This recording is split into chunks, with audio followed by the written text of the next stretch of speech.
بسم اللہ الرحمن الرحیم۔ روزے کے دوران ہمارے جسم کا رد عمل کیا ہوتا ہے، اس بارے میں کچھ دلچسپ معلومات۔ پہلے 2 روزے۔ پہلے ہی دن بلڈ شوگر لیول گرتا ہے، یعنی خون سے چینی کے مضر اثرات کا درجہ کم ہو جاتا ہے۔ دل کی دھڑکن سست ہو جاتی ہے اور خون کا دباؤ کم ہو جاتا ہے، یعنی بی پی گر جاتا ہے۔ اعصاب جمع شدہ گلائکوجن کو آزاد کر دیتے ہیں، جس کی وجہ جسمانی کمزوری کا احساس اجاگر ہو جاتا ہے۔ زہریلے مادوں کی صفائی کے پہلے مرحلہ میں نتیجتاً سر درد، چکر آنا، منہ کا بدبودار ہونا اور زبان پر مواد کے جمع ہونا ہے۔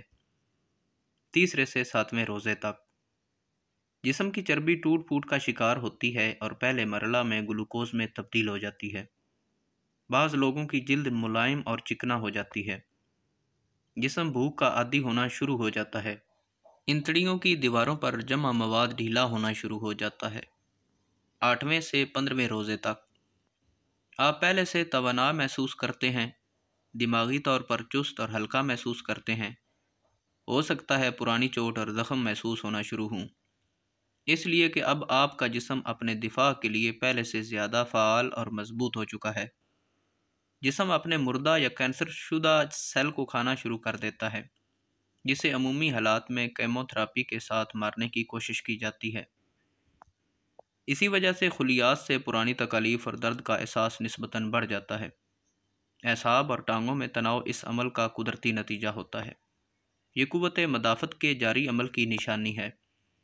روزانہ نمک کے غرارے اعصابی اکڑاؤ کا بہترین علاج ہیں۔ 16 سے 30 روزے تک جسم پوری طرح بھوک اور پیاس کو برداشت کا عادی ہو چکا ہوتا ہے۔ آپ اپنے آپ کو چست چاق و چوبند محسوس کرتے ہیں۔ ان دنوں آپ کی زبان بالکل صاف اور سرخی مائل ہو جاتی ہے۔ سانس میں بھی تازگی آ جاتی ہے۔ جسم کے سارے زہریلے مادوں کا خاتمہ ہو چکا ہوتا ہے۔ نظام ہاضمہ کی مرمت ہو چکی ہوتی ہے۔ جسم سے فالتو چربی اور فاسد مادوں کا اخراج ہو چکا ہے۔ بدن اپنی پوری طاقت کے ساتھ اپنے فرائض ادا کرنا شروع کر دیتا ہے۔ 20 روزوں کے بعد دماغ اور یادداشت تیز ہو جاتے ہیں۔ توجہ اور سوچ کو مرکوز کرنے کی صلاحیت بڑھ جاتی ہے۔